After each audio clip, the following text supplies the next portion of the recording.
Muy buenos días, hermanos. Que Dios nos guarde en el estudio de la palabra que tendremos esta mañana. Y les invito a que inclinemos el rostro para que Dios nos guíe en una oración. Querido Padre que estás en el cielo, suplicamos tu presencia en el estudio de la palabra de Dios. Pedimos tu bendición y lo agradecemos en el nombre de Jesús. Amén.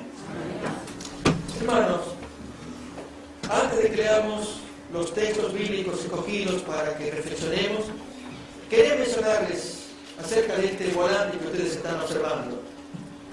La semana que viene, por la gracia de Dios, tendremos el inicio de la semana de oración, semana de avivamiento para nuestra iglesia de Pandero. Y el volante que ustedes ven, que van a recibir algunos en la salida, está hecho para que, hermanos, lo que escuchemos esta mañana y tengamos a lo largo de la próxima semana, desde el sábado 4, en la mañana y tarde, y así luego toda la semana, que están los horarios, podamos usarlos sabiamente, invitando a quienes queramos invitar. Personas que seguramente se van a beneficiar al escuchar la palabra de Dios. Si tenemos amistades, parientes, vecinos, gente que creamos que pueden escuchar una invitación y venir a que el Señor los bendiga, que oigan la palabra de Dios. Ese es el objetivo de estos volantes. Quiero, hermanos, al lo menos leer los títulos de los temas que vamos a estudiar. ¿Cuál es el tema general? El fuego del avivamiento. Hermanos, vamos a escuchar historias, algunas quizás conocidas y otras no, y estudios de la Biblia, por supuesto. Y si uno no está avivado, corremos grave riesgo. El hilo central de los temas es la palabra fuego. El primer tema de la semana que viene, en la mañana, es fuego en la ciudad. Efectivamente se produjo un fuego en algún lugar. El segundo tema, pudo haber sido una gran llama. Increíble historia de este Señor. Sí, todas las historias bíblicas, hermanos, por supuesto, se olvida la palabra de Dios. Pero cuando uno mira a este Señor, que Dios quería que fuera una gran llama, le dio todo el plan y fracasó calamitosamente. Y que esto nos guarde a nosotros para no hacer lo mismo, no imitar esos tristes pasos como ocurrió en esta historia. Ellos serán el sábado de la tarde. Al día domingo, al día siguiente, fuego arrasador. Alguien que arrasó un lugar con su estilo, con su forma de ser y su prédica en particular. Dos historias: recuperando el fuego sagrado y expulsando el fuego profano. Veremos estos dos individuos. Hay diferencia de tiempo entre uno y otro. Muchas historias del Antiguo Testamento, por cierto. Pero notemos lo que dice, lo que hace uno y otro. Mientras que uno recupera el fuego de Dios, el otro expulsa lo que había entrado en la comunidad, el fuego profano. ¿Conocemos la historia de un fuego que chamusca los pelos? Está en la Biblia, en el Antiguo Testamento. Y dolió mucho, y los pelos literales, pelos de la cabeza. Le dolió mucho a esa gente cuando el fuego le chamuscó los pelos. ¿Conocen la historia? ¿No la conocen? Estamos invitados para escuchar entonces en esta semana. Una llamita, una pequeña llama que rasca la oscuridad. La historia de un individuo. Y tan débil, tan oscuro, que apenas esa velita, esa luz, se la podía ver. Una ciudad incendiada. Esto fue literal. Prácticamente hermano está hablando del Espíritu Santo. Una ciudad incendiada. Y el último tema, un mundo incendiado. Y tenemos que hablar de la lluvia tardía. Mis hermanos, en la tarde de ese sábado, sábado 11, tendremos un tema para la sociedad de jóvenes. Un tema dedicado a los jóvenes también. La pregunta que hago es, ¿nos comprometeríamos para apoyar la semana que viene? ¿Querríamos venir, hermanos?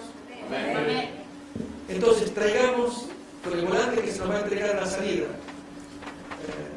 las personas que queramos que se beneficien escuchando la palabra de Dios. Abrimos el libro de Joel, capítulo 2.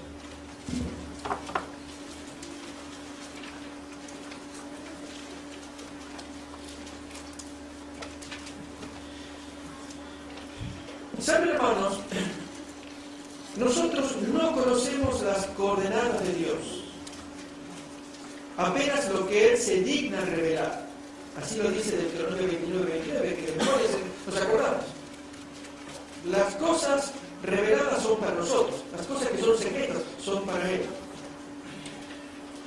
Y esto que tenemos revelado y a la vez secreto, que vamos a leer, ocurrió en los días de Joel, ocurrió en el primer siglo, una calamidad, que ahora comentamos, y va a ocurrir en los nuestros. Hermanos, iríamos muy mal preparados para la calamidad venidera si no estamos avivados, reanimados. Si enfrentamos la calamidad absolutamente tibios o endurecidos, desganados, cuando no nos interesa o no nos atrae las historias de la Biblia, y especialmente cuando no sacamos lecciones de errores que algunos cometieron. Vemos, hermanos, en Joel capítulo 2, una calamidad que se venía, y Dios invitaba a la gente que se reavive, despiértense. Capítulo 2, versículo 1 en adelante leemos: tocad trompeta en Sión y dad alarma en mi santo monte, tiemblen todos los moradores de la tierra, porque viene el día de Jehová, porque está cercano. Día de tinieblas y de oscuridad, día de nube y de sombra. Como sobre los montes se extiende el agua, así vendrá un pueblo grande y fuerte. Semejante a él no lo hubo jamás, ni siquiera después de él lo habrá en años de muchas generaciones. Delante de él consumirá fuego, tras de él abrazará llama, como el huerto de Edén será la tierra delante de él, y detrás de él como desierto asolado. Entonces se hace la idea, como un huerto de Edén, precioso, pero viene este pueblo codiciando ese huerto de Edén y lo destruye absolutamente. Dios les anuncia la llegada de un pueblo destructor contra los israelitas. ¿Cuál es la invitación del Señor? Sigan dormidos, sigan dormidos. No, hermanos, es un padre que a un hijo le grita diciendo al hijo: despiértate, porque viene gran mal. Miren ahora versículo 12 en adelante. Por eso pues ahora, dice Jehová, convertíos a mí con todo vuestro corazón, con ayuno y lloro y lamento. Rasgad vuestro corazón y no vuestras ropas. Y convertíos a Jehová vuestro Dios, porque misericordioso es y clemente, tardo para la ira y grande en misericordia, y que se duele de tener que castigar, pero lo va a hacer. Cuando un padre, hermano, nosotros sabemos todos los que somos papás, comienza a quitarse el cinturón, el cinto de su pantalón, o trae algún elemento colgado por ahí, y ese hijo tiembla porque el papá viene resuelto a darle la parte más grande del cuerpo. Y a pesar de luego se le dio. Hermanos, los que somos papás entendemos cuando hay que aplicar eventualmente, y hasta a veces cuando uno no quiere, pero te dijo contumaz, aplicar disciplina. Para Dios es lo mismo, que se duele de castigar, pero tiene que hacerlo. ¿Sigue más? ¿Quién sabe si volverá y se arrepentirá y dejará bendición tras de él? Esto es ofrenda y libación para Jehová vuestro Dios. Tocad trompeta en Sión, proclamad ayuno, convocad asamblea, reunid al pueblo, santificad la reunión, juntad a los ancianos, congregad a los niños y a los que maman, salga de su cámara el novio y de su tálamo la novia. Entre la entrada y el altar lloren los sacerdotes, ministros de Jehová, y digan, y fíjense, hermanos, que hasta Dios pone las palabras justas que hay que decir, las palabras que convencen a Dios. Él es el que las diseña. Díganle esta oración a Dios. Es Dios el que está hablando.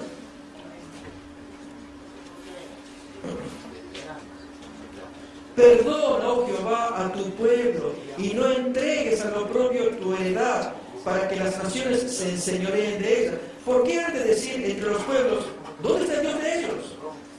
Y Jehová, solícito por su tierra, perdonará a su pueblo. Hermanos, el punto es cuando uno no advierte el peligro. Apliquémoslo en el plano doméstico. Un hijo no ve el problema como el padre o la madre se lo presenta. Hijo, no toques, no hagas aquello, no levantes, no lo pongas, etc. Y el hijo lo razona, pero no le veo la razón. Pero ¿dónde el padre o de la madre está? En otras palabras, no vemos la gravedad. Pero hermanos, aunque no veamos la gravedad, hay quien sí la mira y saca tajada de él. ¿Quién es? Mientras tengamos este techo, hermano, que va a ser el centro de nuestra reflexión, voy a invitar a que miremos historias. Ustedes y yo mismos imaginamos. si pudiéramos vivir en aquellos días. Una de ellas, Hechos, acompáñenme por favor.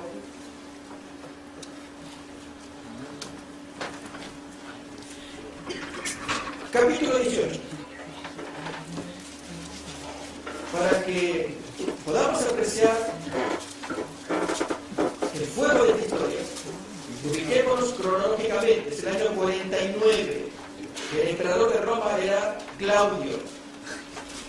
Había tantas revueltas de parte de los judíos tenían por naturaleza ser revoltosos, no estaban en su patria,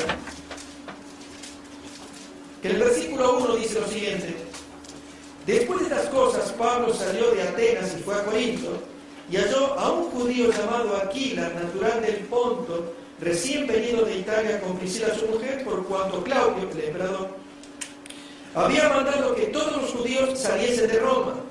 Fue a ellos, y como eran del mismo oficio, se quedó con ellos y trabajaban juntos. Priscila y Aquila, echados de Roma, año 49. Ellos volvieron, hermanos. Esto aparece en Romanos capítulo 16, la casa de Priscila y Aquila que estaba en Roma. Lo que no sabemos, porque Hechos de los Apóstoles no llega hasta el año en que hubiéramos querido que se contara. Hechos de los Apóstoles llega hasta el año 63. En el año 64 pasó algo que nadie imaginó, nadie esperó. En el año 49 se expulsan a los judíos. 15 años más tarde, ¿alguien sabe qué pasó? En el año 64. Si hay uno que lo sabe, hermanos, cambia de comentario y voy para otro lado. ¿Saben, hermanos? No se preocupen si no lo saben. Porque algo similar va a pasar en estos días también. No sabemos qué se viene, sin embargo, estaba predicho. En el año 64, habiendo subido, unos pocos años antes, Nerón al poder, la locura de un hombre, y quiero hacer el paralelo con esas hordas violentas como langostas, eso cuenta Joel, que se viene de camino para destruir al pueblo de Dios, y el pueblo de Dios pues estaba dormido. Aparece Joel: despiértense, toquen trompeta, hagan algo, arrepiéntanse, clamen a Dios. Y el texto que hemos leído. Los israelitas estaban dormidos, no sabían. Dios se los decía. En esta historia paralela ocurre algo similar. Subió Nerón a escena. Él tomó el poder. Claudio quedó fuera. Este Nerón, pues, una de sus ideas alocadas era construir Roma nuevamente, poniéndole el nombre de Nerópolis y haciendo planes propios, locos, que él se traía. Para ello, quemó en ese año 64 a Roma. Y mientras la gente oía y pedía clemencia que apagara el fuego, él mandó carros con gasolina para que apaguen el fuego. Eso lo cuentan los historiadores, Tácito y Suetonio, contemporáneos. Era tanta la quema de Roma que la gente pidió a los culpables. ¿Quién era el culpable de todo ello? Y así entonces Popea, la amante de Nerón, pro-judía, era romana pero tenía amistad con los judíos, ella escuchó la siniestra propuesta: los culpables son esa secta de los cristianos. Y en ese año 64, hermanos, se nota claramente la diferencia entre Claudio y Nerón. Mientras Claudio expulsó a los judíos, Nerón, 15 años más tarde, quemó a los cristianos, los hizo culpables de la quema de Roma. No a los judíos, a esa secta en particular. Y hermanos, ese año fue uno de los quizás más dramáticos del primer siglo. En contra de ustedes ya saben lo que pasó, creo que es conocido por todos. La quema de cristianos en Roma durante ese año. Hermanos, los cristianos no estaban preparados, no sabían. Priscila y Aquila, que fueron expulsados de Roma, no sabían. Fueron echados por ser judíos, no por ser cristianos. Eso retorna a Roma. Eso cuenta Romanos 16, ahí está la carta del apóstol Pablo. Aquí está el año 58. Entonces aparece Priscila y Aquila. ¿Retomaron su casa? No sabemos. Pero que luego vino la masacre de Nerón, eso es cierto, hermano. El punto es, ¿estamos preparados para los eventos por venir? Vamos ¿Entendiendo el término? Hermanos, necesitamos revivar, porque así como estamos, os pregunto, ¿nos creemos preparados? ¿Creemos que estamos en condiciones de enfrentar semejantes eventos? ¿Cómo hacer para cuando ocurran esas cosas? Mis hermanos, el pueblo adventista es un pueblo de la profecía. Por excelencia, a nivel mundial, somos conocidos como un pueblo que maneja profecía. Surgimos por la profecía. Daniel capítulo 7, capítulo 8. Apocalipsis capítulo 10, capítulo 11. El pueblo comienza a predicar. Hermanos, surge por causa de la profecía y avanza en el tiempo guiándose por la profecía. Y especialmente cuando se promulgue la orden de la marca de la bestia, ley dominical, en nuestra interpretación, es el único pueblo que lo puede decir y anunciar. Escuchamos quién es Kastler, el eurodiputado alemán, que promueve ni que fuera una bandera de un cruzado que sea firme ley dominical en Europa.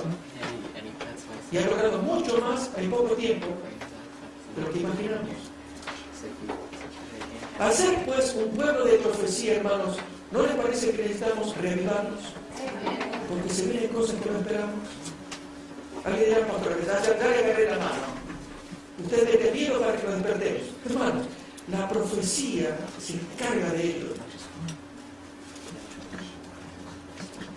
Pero hermanos, aunque no venga la calamidad pronto, como ocurrió con Joel, calamidad viene, el día cercano de Jehová, esto es lo que y si no viniera en nuestra generación y viene décadas más adelante, en la generación de nuestros descendientes, suponiendo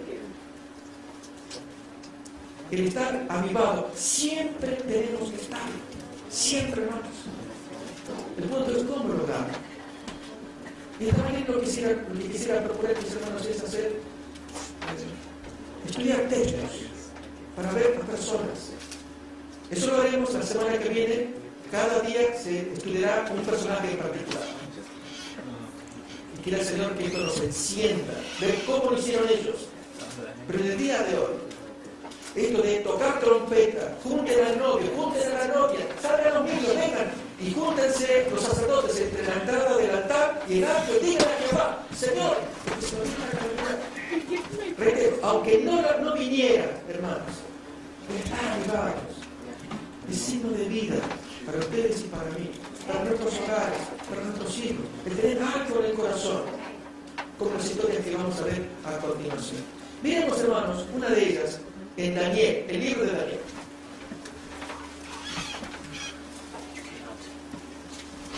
¿Qué es lo que hacía que este hombre estuviera siempre, hermanos, avivado?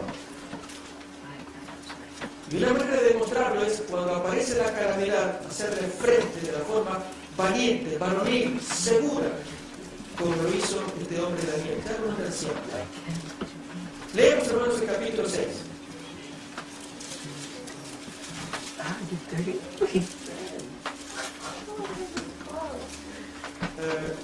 Dos versículos antes del capítulo 6 y luego el capítulo 6. ¿Cómo termina el reino de Babilonia donde Daniel floreció? Todos sus años jóvenes y adultos, pues así en Babilonia. ¿Cómo termina? 5, 30 y 31. La misma noche fue muerto Belsasar, rey de los caldeos, de Babilonia. Y Darío de Media, enemigo, tomó el reino siendo de 62 años. Pareció bien a Darío constituir sobre el reino 120 sátrapas que gobernasen en todo el reino. Y sobre ellos 3 gobernadores, de los cuales Daniel era uno, a quienes estos sátrapas diesen cuenta para que el rey no fuese perjudicado. Pero Daniel mismo era superior a estos sátrapas y gobernadores porque había en él un espíritu superior, hermano. Esa expresión, había algo que marcaba la diferencia. ¿Qué? ¿Porque era más inteligente? Podría ser, hermanos, pero no era la clave. ¿Era más listo políticamente? Podría ser, pero no era la clave. Era más artero para mover los hilos políticos. Hermanos, había algo superior. Y el enemigo, Darío, lo observó.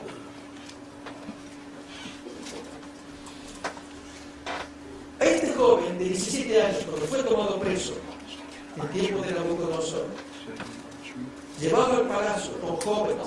Dios tenía un plan para él. Y Daniel lo cumplió maravillosamente y fue creciendo a lo largo de los años. Y a este lado, hermanos, cuando ya terminó el imperio babilónico y entra el persa, aproximadamente 4 años más tarde es cuando muere Daniel. Se acabó. Bien viejecito, rozando los 90 años. ¿Pero qué es eso de espíritu superior? Sigamos leyendo.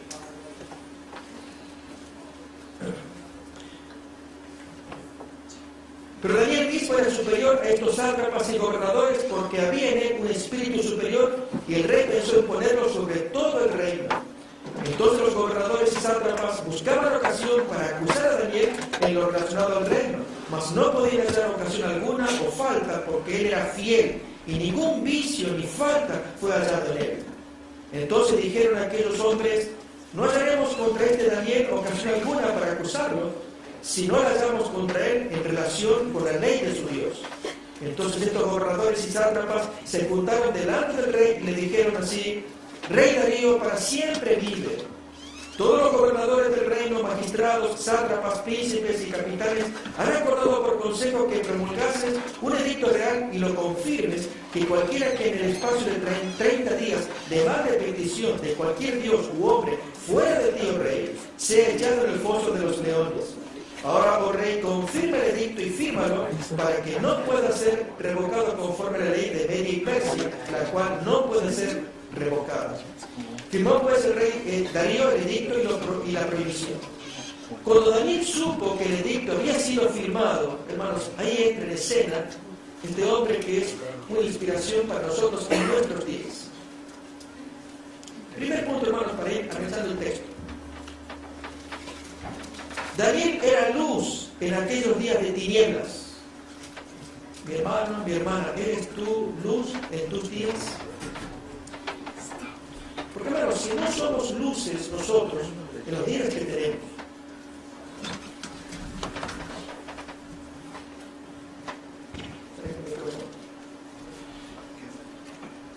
creo que funciona. Alguna vez, hermanos, conté el testimonio de aquel chofer de autobús adventista, ¿se acuerdan? Cuando, reunido con sus compañeros, uno de ellos lo llama: vente que tú eres religioso. Y habla aquí en el grupo porque hay uno de ellos que trata o habla sobre el espiritismo y nos confunde. Y este hermano nuestro tuvo temor, él no se sentía fuerte, prefirió quedarse al costado. Él dijo: bueno, esos temas no me gustan, pero tú aclara porque el otro confunde. Hermanos, somos llamados a ser luces. ¿Dónde estamos? Pero aquí que cuando la luz se va apagando, porque no se renueva, no busca comunión con el Señor y se apaga sola. Y en ello aparece la calamidad que Dios ya la había preparado, la había predicho. Esto iba a ocurrir. Con Daniel venía una calamidad. Su Espíritu Santo, poderoso, un hombre noble, que está siendo provocado por sus enemigos para ser destruido por el edicto que se acababa de firmar. ¿Qué hizo David? ¿Qué hizo Daniel, hermanos? ¿Acaso se amilanó, se acobardó? ¿Se puso a llorar? ¿Por qué se da la injusticia? No, hermanos, hizo lo de siempre. ¿Qué es lo que hace fuerte a un hombre o una mujer? ¿Cuál es la base, hermanos, para empezar un entendimiento? ¿Cuál es? La oración. Esto es la comunión con Dios. Ustedes lo tienen, hermanos, en el volante que recibieron. ¿Lo tienen? ¿Pueden? ¿El boletín? ¿Lo hemos leído? A ver, hermanos, una cita que aparece así de la hermana Juan, la primera página del boletín. A ver si lo podemos leer juntos. Los creyentes que se vistan con toda la armadura de Dios y que dediquen algún tiempo diariamente a la meditación, la oración y el estudio de las Escrituras, se vincularán con el cielo y ejercerán una influencia salvadora y transformadora sobre los que los rodean. Suyos serán los grandes pensamientos, las nobles aspiraciones y el deber para con Dios. Aclarar la pureza, la luz, el amor y todas las gracias de origen celestial. ¿Cuándo qué, hermanos? Cuando gastamos tiempo diariamente, ¿a qué? A meditar. ¿Qué es meditar, hermanos? Cuando uno come, ¿qué viene después de comer? ¿Qué es lo que viene después de comer físicamente? Además del sueño. Digestión. La metabolización. Toda la comida que entró en el cuerpo comienza a ser procesada. Y para allí entran nuestros órganos, el hígado, cosas maravillosas. En nuestro caso, hermanos, necesitamos procesar las cosas que oímos y que vemos. Si leemos un texto bíblico, o escuchamos un DVD de una predicación, o observamos algo, o participamos de la escuela sabática, procesar lo que estamos escuchando. Eso es digerir, eso es meditar. Hermanos, estamos meditando. Esto es cuando participamos y aún discutimos, en buen sentido, de intercambiar ideas, pero enriquecernos y nos trabajamos en la cabeza. Pero aquí, hermanos, que hay quienes no digieren, no metabolizan. Y entonces pueden escuchar un sermón, lo están tragando, no lo están metabolizando. No me provoquen, hermanos, si empiezo a mirar los rostros de ustedes. De repente se dice, no, si me llega a acelerar, no yo lo estoy escuchando. No sea que tú me estás escuchando con tus ojos y estás pensando en otra cosa. No lo estás metabolizando. ¿Se capta, hermanos? No lo estamos meditando. Lógicamente, todos los que estamos aquí venimos con un propósito, es alimentarnos y metabolizar, digerir o meditar, como usa la expresión de la hermana Juan. Nuevamente, que dediquen algún tiempo diariamente a la meditación o metabolización, si queremos llamarla así, a la oración y al estudio de la Escritura, se vincularán con el cielo y ejercerán una influencia salvadora en la gente que los rodea. En el caso de David, Daniel, que estamos mirando acá, él escuchó la orden, pero se dio un hábito. Ese hábito, hermanos, lo estamos llevando nosotros. Leámoslo. Daniel capítulo 6, versículo 10. Cuando Daniel supo que el edicto había sido firmado, entró a su casa y abiertas las ventanas de su cámara que daban hacia Jerusalén, se arrodillaba 3 veces al día y oraba y daba gracias delante de su Dios como lo solía hacer antes. ¿Qué significa, hermanos, las ventanas abiertas hacia Jerusalén? Bueno, es sencillo, están mirando hacia Jerusalén. Es más que eso, hermanos. Sus pies estaban en Babilonia, ahora Persia, pero su corazón estaba en Jerusalén. Hermanos, hay un doble sentido acá. El Apocalipsis revela que el pueblo de Dios tiene los pies puestos en Babilonia, la Babilonia mística, y sin embargo el corazón, el afecto, los pensamientos hacia la Jerusalén celestial en la cual esperamos que venga a bajar. Pero hermanos, cuando los pies están puestos acá y el corazón está ¿dónde? En algunos casos, hermanos, estuvo acá cuando los especiales de Thanksgiving. Pero estuvo con ustedes. Me acuesto a las 2 de la o a la hora que fuera, hermano. Usted la mentira. O sea que la mentira, otro más. No es que esté mal aprovechar un especial. Lo que digo es dónde están los afectos. Se requiere que los pies estén aquí en Babilonia, porque estamos, no lo podemos evitar. Pero el corazón, mis hermanos, los pensamientos, no pueden estar acá. En el caso de Daniel, durante décadas estuvo preso, detenido en Babilonia, pero su corazón, sus afectos, su familia, la ciudad santa, allí en Jerusalén, donde esperaba volver. ¿Tú no sientes que tus raíces es la Jerusalén celestial? ¿No sientes que es tu patria? Algunos lo sienten cuando sufren calamidad. De hecho, hermanos, cuando somos sacudidos por desventuras, lógicamente volteamos el rostro al cielo. Esto es cuando por la recesión perdimos una casa, suele pasar. Pero sea que hayamos sido afectados o no por la recesión, hay una casa que nos espera en la Canaán celestial. Y Dios quiere que miremos hacia allá. Y Él nos dice, hijo, toca trompeta, levántate, despierte, tú que eres novio, júntense, esta es la oración que quiero que hagan, yo se los voy a perdonar. Sigue más que te voy a invitar a que vayamos al Nuevo Testamento, ver otra historia.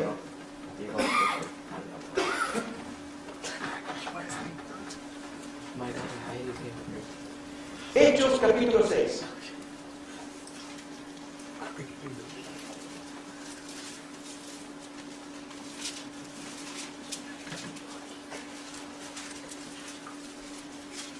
Estamos viendo el requisito fundamental de la oración.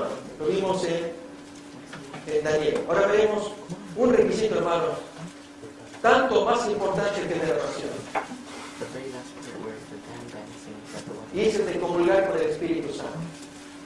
Hechos capítulo 6, leemos lo siguiente. Desde el versículo 1 en adelante. En aquellos días, como creciera el número de los discípulos, hubo murmuración de los griegos contra los hebreos de que las viudas de aquellos eran desatendidas en la distribución diaria. Entonces los 12 convocaron a la multitud de los discípulos y dijeron: no es justo que nosotros dejemos la palabra de Dios, es decir, la predicación, para ir a servir a las mesas, a asuntos de menesteres. Buscad pues, hermanos, de entre vosotros a 7 varones de buen testimonio, llenos del Espíritu Santo y de sabiduría, a quienes encarguemos de este trabajo. Y nosotros persistiremos en la oración y en el ministerio de la palabra. Agradó la propuesta a toda la multitud y eligieron a Esteban, varón lleno de fe y del Espíritu Santo, a Felipe, a Prócoro, a Nicanor, a Timón, a Parmenas y a Nicolás, prosélito de Antioquía, a los cuales presentaron ante los apóstoles, quienes orando les impusieron las manos. Y crecía la palabra del Señor, y el número de los discípulos se multiplicaba grandemente en Jerusalén. También muchos de los sacerdotes obedecían a la fe.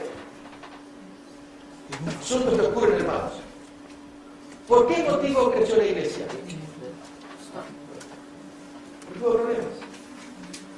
Bienvenidos los problemas. A veces, cuando ocurren problemas, y problemas eclesiásticos, debemos pedirle al Señor que nos dé sabiduría de cómo actuar para que esto se solucione. Y murmuraciones de mujeres de piedras griegas contra las hebreas, y que problemas de la distribución de la ropa, de la comida, lo que fuera. Y los apóstoles sabiamente, miren, vamos a encargar a otros hermanos que atienden estos asuntos, hombres consagrados, llenos del Espíritu Santo, y lo van a hacer. Y efectivamente, entre ellos, hermanos, después a Felipe, junto con Esteban. Pero yo quisiera hablar de Felipe. Felipe, hermanos, un hombre lleno del Espíritu Santo, y realmente lleno, hizo cosas que son asombrosas. Le apareció Satanás. ¿Quién fue? Saulo de Tarso. Saulo persiguiendo a los cristianos y ellos huyendo, y Felipe entre ellos. Felipe, hermanos, dejó su casa en Jerusalén y el Espíritu Santo comienza a aparecerse. Entra en Samaria. Conocemos la historia, yo apenas la resumo. En Samaria él predica, se convierte en Simón, un mago famoso allí de la zona. Y luego de la aparición de Pedro y Juan y de la presencia del Espíritu Santo, Felipe es llamado a otro ministerio. El Espíritu Santo le habla: ven, júntate a ese carro. El eunuco es tío. Y el Espíritu Santo se vuelve a comunicar en él. A todos estos hermanos, Felipe no tiene casa. Tuvo que salir de Jerusalén, un hombre lleno del Espíritu Santo, invitado para trabajar con las mujeres que tenían discusiones con las otras mujeres, ayudando, ministrando. Como lo que ocurriría hoy con un fútbol. Este jueves estuve en la iglesia, mi iglesia anterior, y me cuentan que allí el fútbol cada vez crece más y más. Y hubo cierta gente que quiso cerrar el fútbol, los mismos hermanos. Y hermanos, uno nota allí cuando hay situaciones de diferencias. Y quiere el Señor que ese medio que Dios pone de poder ministrar, de ayudar a quienes necesitan ayuda. Algunos hermanos son inteligentes y trabajan por las necesidades humanas. Felipe era uno de ellos. Pero aquí que ahora, luego de bautizar al eunuco, aparece en Azoto y aparece allí en diferentes partes, sin casa, Recuerden que él dejó su casa en Jerusalén. ¿Saben dónde aparece Felipe, hermanos? Miremos Hechos 20, los últimos textos.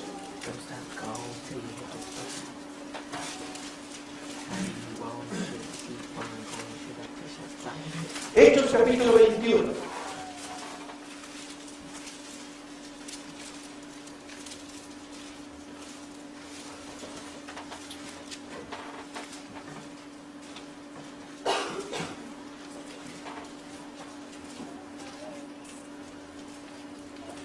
Versículo 7 en adelante leemos: y nosotros completamos la navegación saliendo de Tiro y arribando a Tolemaida, y habiendo saludado a los hermanos, nos quedamos con ellos un día.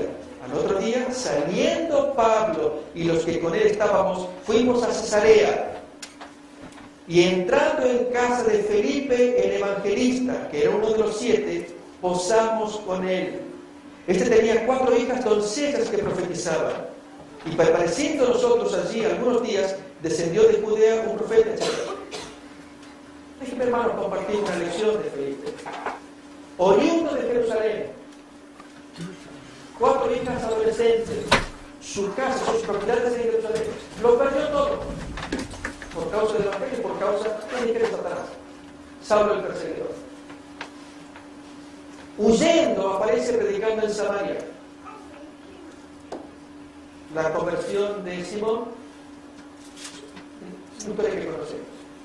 Luego de ello, allí, en un camino, la conversión del eunuco etíope y su bautismo, aparece en Azoto, esto va a decir así, aparece en Cesarea, en una casa, ¿recibiendo a quién?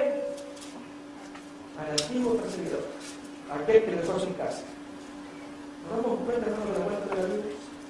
El mismo que le hizo quitar la casa.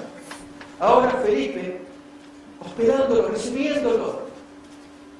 Y lo maravilloso, hermanos, 4 hijas que estaban en el ministerio. Perdió su casa, pero no perdió su familia. Perdió sus posesiones, pero él retenía a los suyos en el Evangelio. Hermanos, si ustedes hacen un rastreo de Felipe, bien que su esposa, aunque no se menciona, o sus hijas, podrían haber abandonado a su padre. ¿Por qué, papá, nos pasa esto? Si te eligieron en Jerusalén para ser uno de los líderes, ¿y a dónde estamos ahora? En Azoto. ¿A dónde vamos ahora? No tenemos posesiones. En Cesarea, ¿cómo hacemos para vivir acá? En una casa y reciben a Dios que el antiguo perseguidor. Hermanos, ¿quién puede hacer esto si no es por obra del Espíritu Santo? ¿Quién puede hacer esto sino una persona avivada que tiene comunión con el Señor? Hermanos, ¿prevemos nosotros las calamidades? No sabemos. Pero qué sabios estar oportunamente preparados. Este es el motivo por el cual quisiera invitarles para la semana que viene que tengamos un estudio de avivamiento. ¿Qué hicieron aquellos hombres para estar siempre avivados, siempre enaceitados? Si oraban, si tenían comunión con el Espíritu Santo, si leían la palabra. Todo esto queremos estudiar para que nuestra vida espiritual se reanime, que seamos felices, para que haya armonía en nuestros hogares, padres con hijos, cónyuges. Dios quiere morar con su pueblo, con sus hijos. Venga o no la calamidad, y como pueblo de la profecía creemos que va a venir. Ustedes saben, la ley dominica, zarandeo y más asuntos que hay. Pero más que temas de profecía, de lo que va a venir es cómo reanimarnos mutuamente, como individuos y como iglesias. ¿No les parece, hermanos, que vale la pena estar juntos para estudiar la palabra de Dios?